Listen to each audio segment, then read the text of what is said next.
if you'd given me money, you'd be listening to your ad right now. But you didn't. So instead, you're going to listen to me ruminate about how awesome Taylor Swift is. I mean, the Evermore album, I think it was written for me. It was to me. It is me. Anyway, unless you want me to keep talking about Taylor Swift, somebody send some money and put an ad here. All right, let's get on with this. Woohoo! Yeah! Broadcasting from the top of the Chrysler Building in beautiful downtown Kissimmee, it's the How We Got Here podcast with host Chris O'Kinnon. That's me. I made this.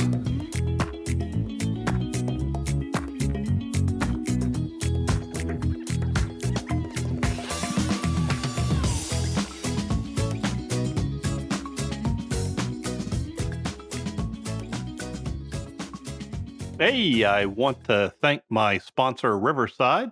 They're the podcast hosting and creation software that I use. It's actually an excellent service that allows editing as well as multi-stream uploads. It's really awesome, which is good because I have no skills of my own, and they do a really good job of concealing about 75-80% of that.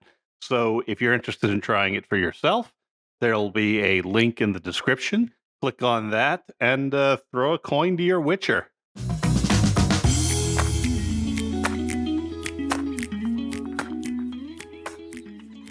Alrighty, so for this first episode, I thought I'd share some things that I know myself, since it's hard to get guests when they can't see what your podcast is about. I could be some right-wing loony for all they know.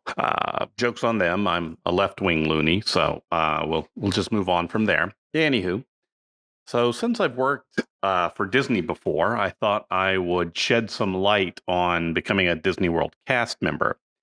In my case, working as a reservation agent at Disney Central. When I started, the way it worked would be Disney would put out a job posting for a call center agent, either in Tampa or Orlando. If you met the minimum requirements, they would give you a screening call. If you managed to avoid dropping any F-bombs, they would schedule you for an in-person interview. You don't get a whole lot of choice on the date and times for these things. It's sort of like career fairs. They'll have a couple days, and you get to pick a couple times from each one. If you were hired, they would then schedule you for Traditions, which is sort of Disney's day-long intro to the ways of Disney, and then training. Sometimes there would be a month or two from your hire date to your start date. And training itself, in this case, is about 4 months long. Timing varies depending on the role. It's a little different right now. They interview first for, they call it a bench role, which is sort of like a pre-screening for when they actually need to start hiring folks. So you'd get interviewed. You would if you passed, you'd be put on the bench list, and it's good for about 6 months. And if they turn out to need somebody, they'll give you a call and say, "Hey, are you interested in excuse me, the Tampa call center job?" If you were, then they'd bring you in again. If not, then you had the option to like if you wanted Orlando, you could stay on the list for another 6 months, or you could just say, "Yeah, never mind. I'll move on with this." There are no real shortcuts. Connections don't really help for your initial job with Disney. The only way is the Disney career site. Doesn't matter how many people you know. Maybe if you knew Bob Iger, it might be a little different. But in general, networking doesn't really help to become a cast member. Now, once you are a cast member, networking is very helpful to move up in rank to different roles in your department, across different departments. They have temporary assignments, which are sort of like contract work inside the company. Um, they have uh, internal only positions. Those are still hard to get, and there's a lot of competition. But that's where the networking can sort of help out. When it comes to the interview itself, it's fairly straightforward. They want to see, do you have a good speaking voice or at least an understandable speaking voice? Um, they also want to find out if you are already a fan of Disney, because it's a lot easier to teach a Disney fan to sell than it is to teach a salesman to like Disney.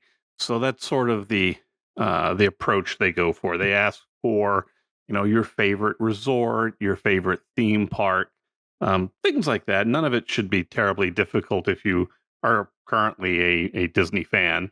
You just answer honestly and don't punch anybody during the interview, and it should go over fine.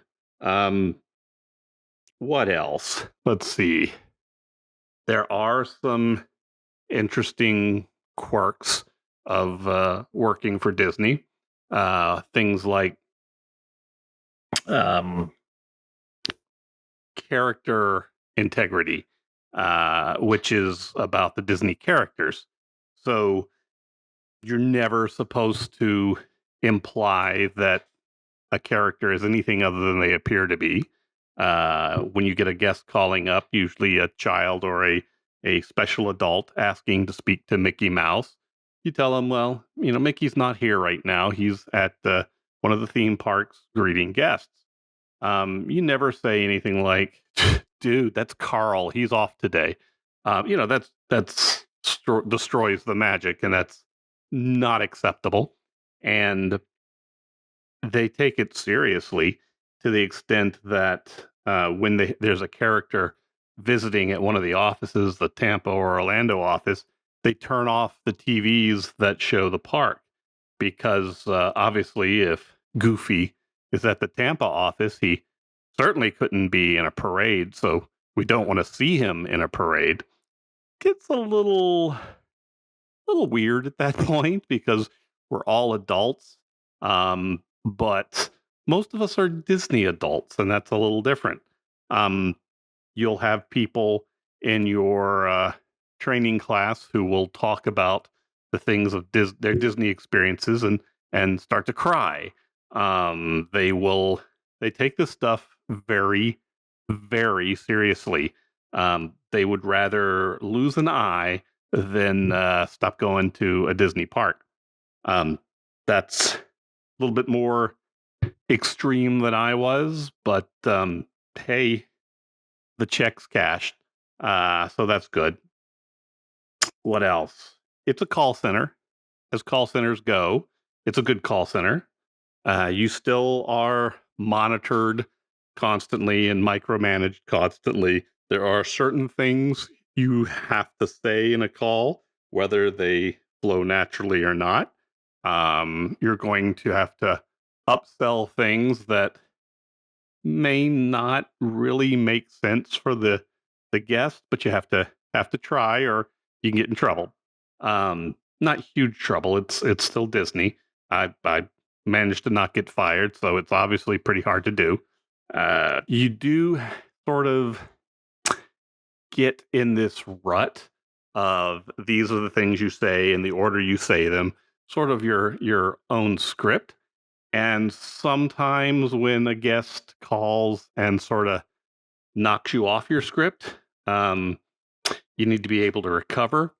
I have a tendency, if I'm tired, to lose my internal filter. So we get a few interesting situations in my case. A guest called, and one of my standard openers were, "What brings you to Disney this time?" A lot of people get confused by that question. I ask it because it's one of the things I have to ask. And this particular guest said, "Oh, the kids." And for some reason that is still a mystery to me, my response was, "Yours or other people's?" Um, Luckily, in this case, the guest laughed and said, "That's the weirdest thing that cast member has ever said, but, stay on the call and you'll hear weirder. I think that's all the important stuff when it comes to your standard cast member associate role. Lots of good people. Disney was a good company to work for. They treated me very well. Call centers, sort of soul crushing, but hey, at least they're free perks like free access to the theme parks and slightly overpriced food in the break room.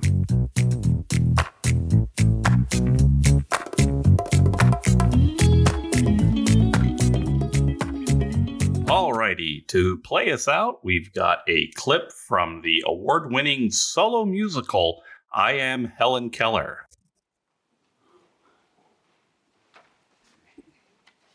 Okay, that was wonderful. I want to thank you for listening and hope you join in on the next episode where I split the atom with my bare hands.